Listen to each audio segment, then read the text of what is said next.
Soulmates are real. Here's how to find yours. Have you ever wondered how to know if someone is truly your soulmate? Most people settle for relationships that feel good on the surface, but never touch the soul. They chase chemistry, chase looks, chase the thrill of being chosen for a moment, but deep down, they know something is missing. That's because what they're experiencing isn't alignment, it's distraction. And here's the part no one wants to say out loud. Most relationships are built by chance, not by design. People swipe, scroll, or stumble into someone and try to force it into forever. But that's not how soulmates work. Your soulmate isn't found by accident. They're recognized when you're aligned, when your spirit is clear, when your heart is healed, when your path is centered. That's when your soulmate appears. And they don't show up because you're desperate for them. They show up because your lives are magnetized by something higher.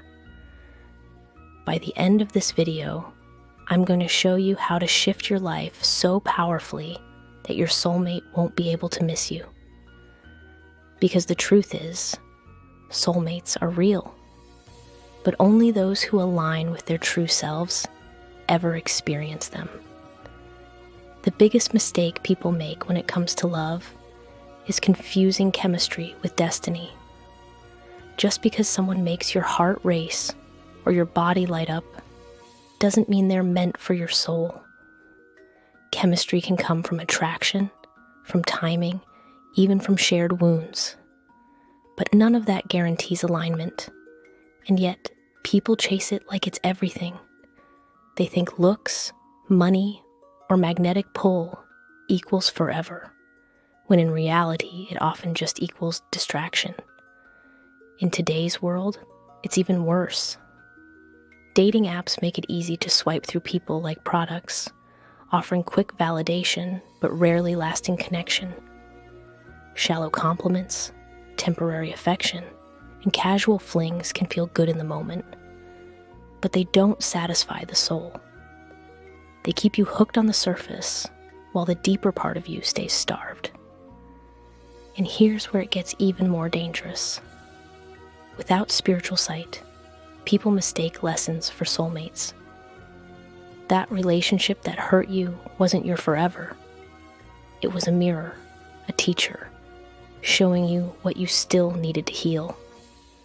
But instead of recognizing the lesson, too many cling to it like it was destiny. They end up trying to force permanence out of pain.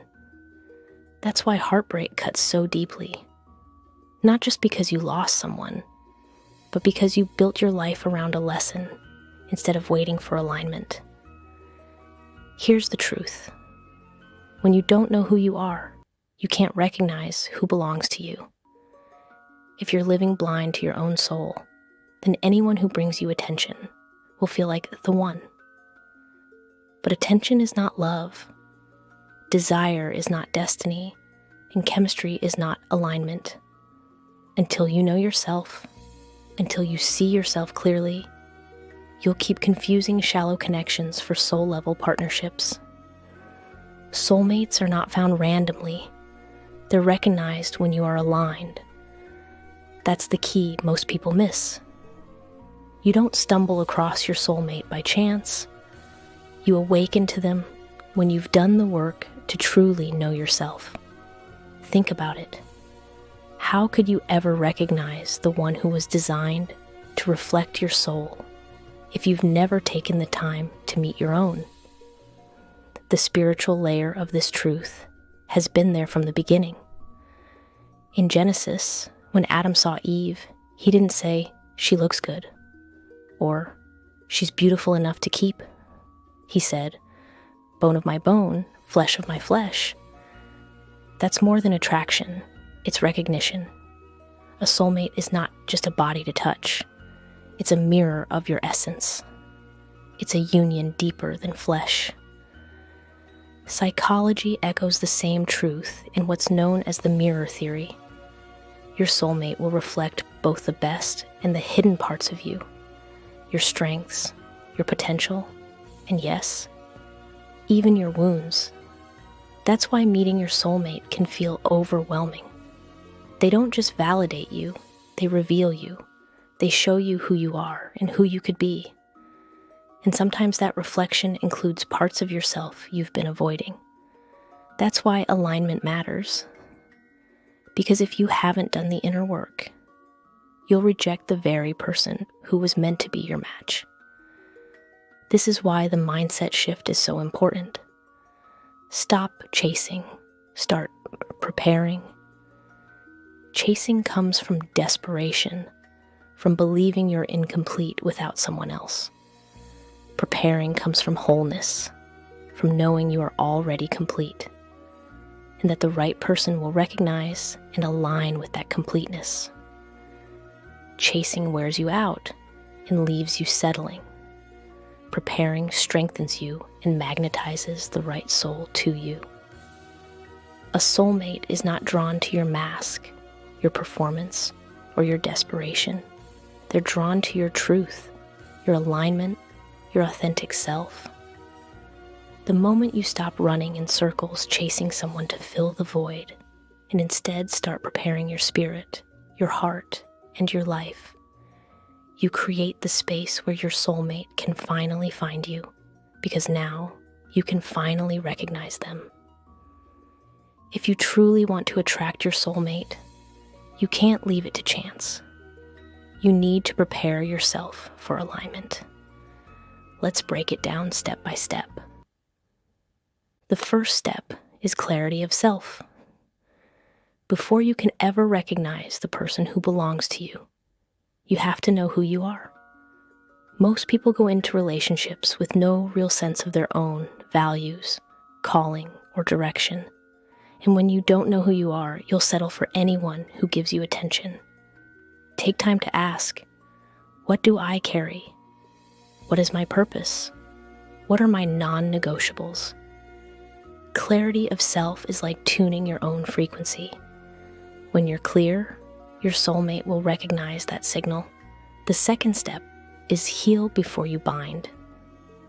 Unhealed wounds attract unhealthy bonds. Trauma bonds feel intense, but they're not the same as soul connections. If you rush into love without healing your past, you'll confuse the person who mirrors your wounds for the one who mirrors your soul. Healing doesn't mean being perfect. It means being aware of your pain and no longer letting it control your choices. Do the work: therapy, prayer, journaling, forgiveness. Because the healthier you are, the healthier the love you'll attract. The third step is spiritual alignment. A soulmate is not just physical or emotional, it's spiritual. That's why alignment matters. Through prayer, meditation, or intention setting, you raise your vibration and align yourself with higher truth.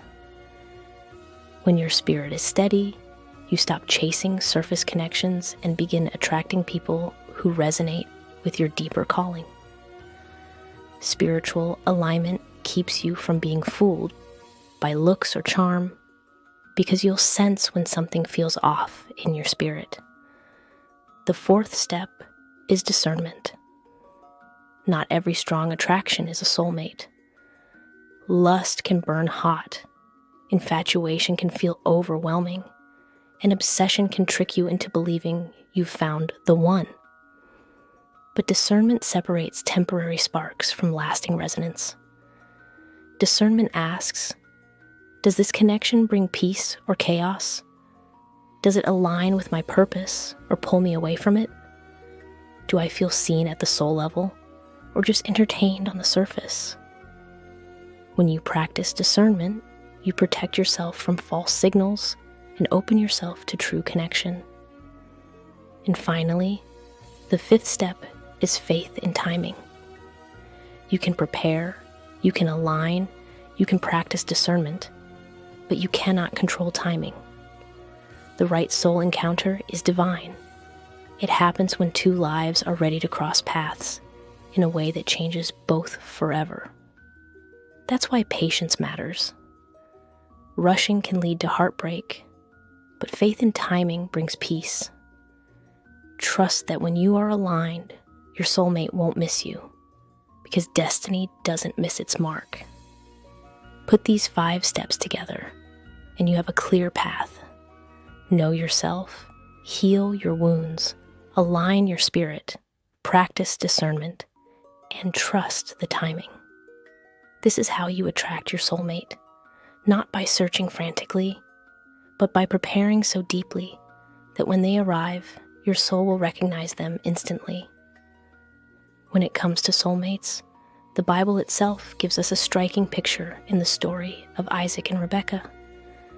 Abraham sent his servant to find a wife for his son Isaac. But notice what happened. It wasn't random.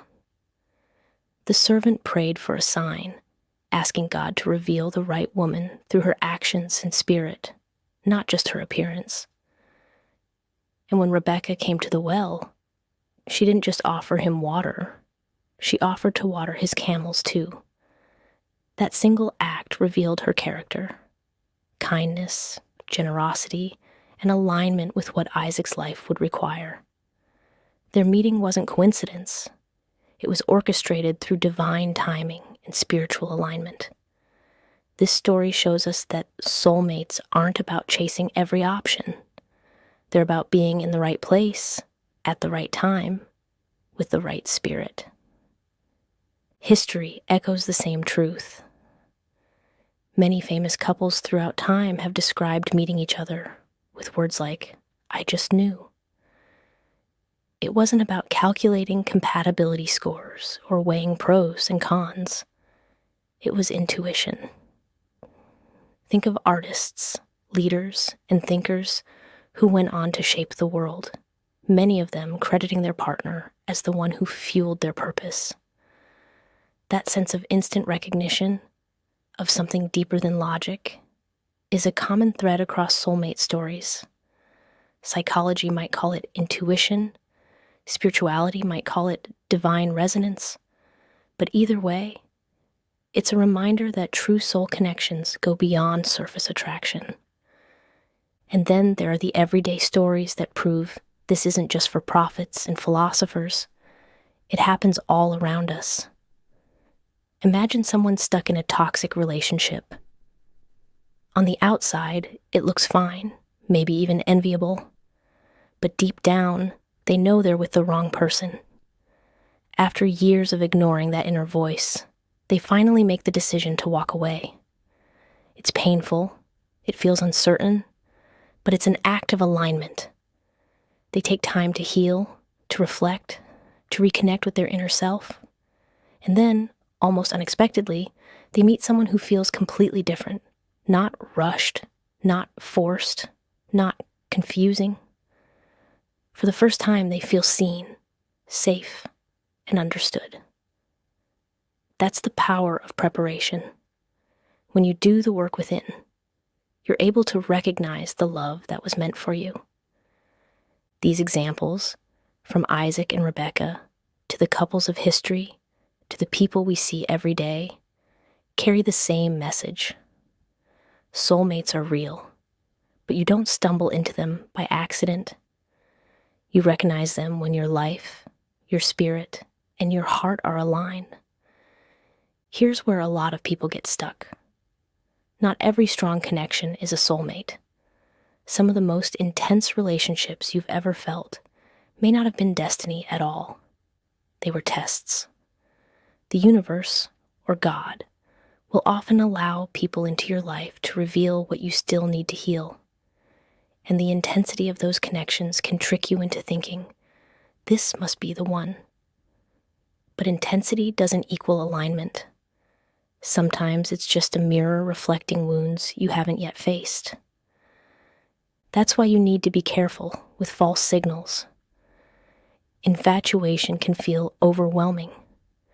It consumes your thoughts, makes your heart race, and convinces you that life can't go on without this person. But infatuation fades, and when it does, you're left wondering why the connection doesn't feel as deep as you thought. Obsession is another trap. It convinces you that the more you chase, the more real the love must be. But obsession isn't love. It's fear of losing control. And then there's lust. Physical attraction is powerful, but if the foundation is only flesh, it will never last. Lust burns hot, but it burns out fast. Here's the hard truth. The wrong person at the wrong time can delay the right one. If you pour all of yourself into someone who was never meant to be your soulmate, you tie up your heart, your energy, and your time. And while you're entangled in that false connection, the right one can pass right by you, unnoticed, unrecognized, because you weren't in a position to see them. That's why discernment matters so much. It's not just about finding the right one. It's about refusing to waste yourself on the wrong one. So here's the warning. Guard your spirit. Don't confuse attention with alignment. Just because someone texts you every day, compliments you, or even says they love you, doesn't mean they're your soulmate. Words are easy. Attention is cheap. True soul connection isn't proven by how much someone wants you in the moment. It's proven by how deeply your lives align over time. If the connection drains you, confuses you, or makes you abandon who you are, it's not alignment, it's a distraction. Here's my challenge.